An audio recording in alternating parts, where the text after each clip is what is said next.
What I wish I knew at 18 instead of 28. How to turn my hobbies into cold, hard cash on YouTube. Let's break it down. Picture this. You wake up without an alarm, grab your morning brew, and your office is just steps from your bed. Sounds like a dream, right? Well, that's just a regular Tuesday when you're a full-time YouTuber. Now I hear you asking, but how? I'm no tech wizard or camera guru. Guess what? Neither were we. But here's the secret sauce.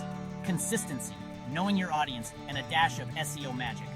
First things first, find your niche. What's that one thing you can yap about for hours? Got it? That's your gold mine. Next up, it's all about connection. Engage with your audience, ask them questions, respond to their comments, make them feel special, because they are. And don't forget SEO.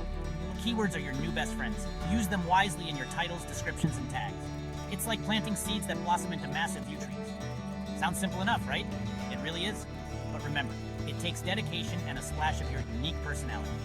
So if you're ready to turn your passion into income, smash that link in the description, learn how we did it and how you can too.